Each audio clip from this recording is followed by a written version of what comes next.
ನಮಸ್ತೆ ವೀಕ್ಷಕರೇ, ಶುಭೋದಯ. ಜಾತಕ ಫಲ ಕಾರ್ಯಕ್ರಮಕ್ಕೆ ಸ್ವಾಗತ. ನಾನು ಪ್ರಗತಿ ಜೈರಾಮ್. ಇವತ್ತಿನ ಜಾತಕ ಫಲ ಕಾರ್ಯಕ್ರಮದಲ್ಲಿ ಈ ದಿನದ ವಿಶೇಷತೆ ಜೊತೆಗೆ 12 ರಾಶಿಗಳ ಫಲಾಫಲ ಹೇಗಿದೆ ಅಂತ ನೋಡೋಣ. ಹಾಗೆ ನೀವು ಕಳುಹಿಸಿರುವಂತಹ ಸಂದೇಶಗಳತ್ತ ಸಹ ಗಮನ ಹರಿಸಲಾಗುತ್ತೆ.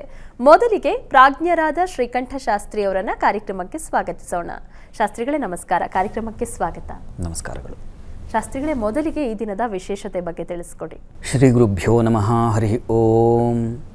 ಮೂರ್ತಿತ್ವೇ ಪರಿಕಲ್ಪಿತ ಶಶಿಭೃತೋ ವರ್ತ್ಮ ಪುನರ್ಜನ್ಮನಾಂ ಆತ್ಮೇತ್ಯಾತ್ಮವಿದಾಂ ಕ್ರತುಶ್ಚ ಯಜತಾಂ ಭರ್ತ ಅಮರಜ್ಯೋತಿಷಾಂ ಲೋಕಾನಾಂ ಪ್ರಳಯೋದ್ಭವ ಸ್ಥಿತಿ ವಿಭುಶ್ಚಾನೇಕಧಾಯ ಶಿರತೌ ವಾಚನ್ನ ಸದದಾತ್ವನೇಕ ಕಿರಣ ತ್ರೈಲೋಕ್ಯ ದೀಪೋರವಿ. ವೀಕ್ಷಕರೆಲ್ಲರಿಗೂ ಶುಭೋದಯ, ಶುಭ ಬೆಳಗು. ಈ ದಿನದ ಸಂದೇಶಗಳನ್ನು ಪರಿಶೀಲಿಸುವ ಪೂರ್ವದಲ್ಲಿ ಇವತ್ತಿನ ಪಂಚಾಂಗವನ್ನು ಗಮನಿಸಿಕೊಳ್ಳೋಣ. ಶ್ರೀ ಶೋಭಕೃ ನಾಮ ಸಂವತ್ಸರ ದಕ್ಷಿಣಾಯಣ ಹೇಮಂತ ಋತು ಮಾರ್ಗಶಿರ ಮಾಸ ಕೃಷ್ಣ ಪಕ್ಷವಾಗಿದೆ. ಈ ದಿವಸ ಮಂಗಳವಾರವಾಗಿರತಕ್ಕಂಥದ್ದು. ಷಷ್ಠಿ ತಿಥಿ, ಪೂರ್ವ ಫಲ್ಗುಣಿ ನಕ್ಷತ್ರ. ಈ ದಿವಸ ಮಂಗಳವಾರವಾಗಿದೆ ಮತ್ತು ಷಷ್ಠಿ ಯುತಿ ಇರತಕ್ಕಂಥದ್ದು. ಅದು ತುಂಬ ಒಳ್ಳೆಯದು. ಸುಬ್ರಹ್ಮಣ್ಯನ ಪ್ರಾರ್ಥನೆಗೆ, ಸುಬ್ರಹ್ಮಣ್ಯ ಸನ್ನಿಧಾನದಲ್ಲಿ ಷಷ್ಠಿ ಸಂದರ್ಭದಲ್ಲಿ ಪಾಪ ವ್ರತ ಮಾಡ್ತಕ್ಕಂಥವ್ರು ಇದ್ದಾರೆ. ಷಷ್ಠಿ ಬಂದರೆ ಉಪವಾಸವಿದ್ದು ಸುಬ್ರಹ್ಮಣ್ಯನ ಪ್ರಾರ್ಥನೆ ಮಾಡ್ತಕ್ಕಂಥದ್ದು ತುಂಬ ಒಳ್ಳೆಯದು. ಉಪವಾಸ ಇಂದ್ರಿಯೋಚ್ಛೋಷಣಾಯಚ ಅಂತ ಹೇಳ್ತಾರೆ. ಅಂದರೆ ಇಂದ್ರಿಯಗಳನ್ನು ಅದು ಶುಚಿ ಮಾಡ್ತಕ್ಕಂಥ ಒಂದು ದಾರಿ ಯಾವುದಪ್ಪ ಅಂದರೆ ಉಪವಾಸ ಅಂತ. ಈ ಉಪವಾಸದ ಬಗ್ಗೆ ತುಂಬ ಶ್ರದ್ಧೆ ಇರತಕ್ಕಂಥ ನಾನು ಹಲವರನ್ನು ಗಮನಿಸಿದ್ದೀನಿ. ನಮ್ಮ ಏರಿಯಾದಲ್ಲಿ ಆ ಬೀದಿ ಚೊಕ್ಕಟ ಮಾಡ್ತಾರಲ್ಲ, ಅವರು ನಮ್ಮ ಮನೆ ಭಾಗದಲ್ಲಿ ಮಾಡ್ತಕ್ಕಂಥವ್ರು. ಅಣ್ಣಮ್ಮ ಅಂತ ಆಕೆ ಹೆಸರು.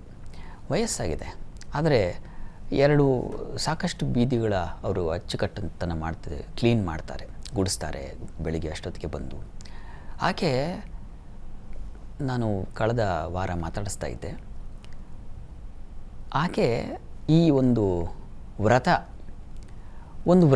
ತಗೊಂಡ್ರೆ ಯಾವುದೊಂದು ಪೂಜೆ ಮಾಡ್ತಾ ಇದ್ದಾರೆ. ಅವರ ಶ್ರದ್ಧೆ ಉಪವಾಸಕ್ಕೆ ಹೇಳಿದೆ ನಾನು. ಅವರು ಸುಮಾರು ನಾವೊಂದು ಮನೆ ಕಸ ಗುಡಿಸೋಷ್ಟೊತ್ತಿಗೆ ಸುಸ್ತಾಗಿರುತ್ತೆ, ಮನೆ ಅಂಗಳ ಗುಡಿಸೋಷ್ಟೊತ್ತಿಗೆ.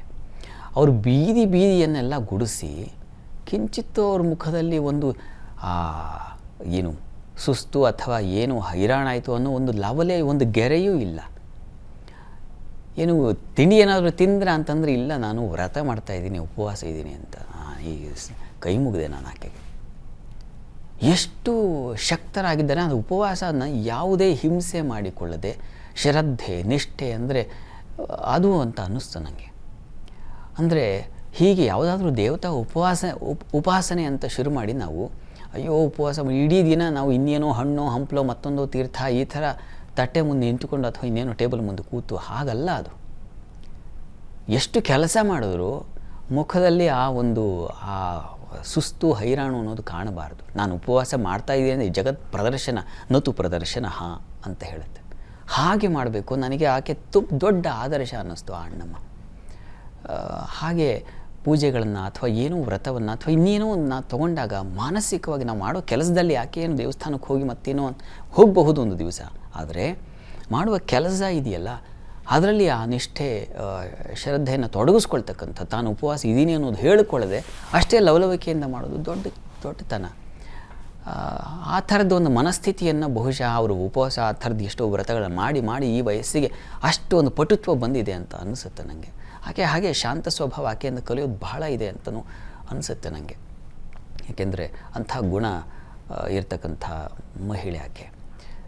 ಹೀಗೆ ನಾವು ಈ ಥರದ್ದು ಏನೋ ಒಂದು ವ್ರತ ಅಂತ ಇಟ್ಕೊಂಡಾಗ ನಾವು ಹೀಗೆ ನಮ್ಮ ಸುತ್ತಮುತ್ತಲೇ ಇರ್ತಾರೆ, ತುಂಬ ನಮಗಿಂತ ಎತ್ತರದಲ್ಲಿರ್ತಾರೆ. ಅಂಥವ್ರನ್ನ ನೋಡಿ ನಾವು ಕಲಿತುಕೊಳ್ಬೇಕು. ಒಂದು ಪೂಜೆಯನ್ನು, ಒಂದು ವ್ರತವನ್ನು, ಒಂದು ಉಪವಾಸವನ್ನು ಮಾಡ್ತಕ್ಕಂಥದ್ದು ಹೇಗೆ ನಾವು ರೂಢಿಸ್ಕೊಳ್ತಕ್ಕಂಥದ್ದು ಅನ್ನೋದನ್ನು.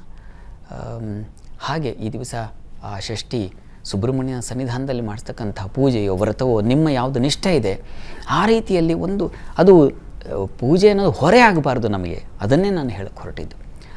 ಯಾವ ವ್ರತ ಉಪವಾಸ ಮಾಡಿ ಮತ್ತೇನೋ ಮಾಡಿ, ಆದರೆ ಆರೋಪ ಮಾಡಿಕೊಳ್ಬೇಡಿ. ತಲೆ ಮೇಲೆ ಚಪ್ಪಡಿ ಕಲ್ಲು ಎತ್ಕೊಂಡು ಅಷ್ಟು ಭಾರ ಆ ರೀತಿಯಲ್ಲಿ ಮಾಡಬಾರ್ದು. ಅದು ಇಷ್ಟದಿಂದ ಮಾಡಬೇಕು. ಆ ರೀತಿ ಮಾಡಿದಾಗ ಭಗವಂತನ ಒಲುಮೆ ಉಂಟಾಗುತ್ತೆ ಅಂತಕ್ಕಂಥದ್ದು ನನ್ನ ಅಭಿಪ್ರಾಯ. ಹಾಗೆ ಈ ದಿವಸ ಸುಬ್ರಹ್ಮಣ್ಯನ ಆರಾಧನೆಯನ್ನು ಮಾಡಿಕೊಳ್ಳಿ. ಶುಭವಾಗಲಿ.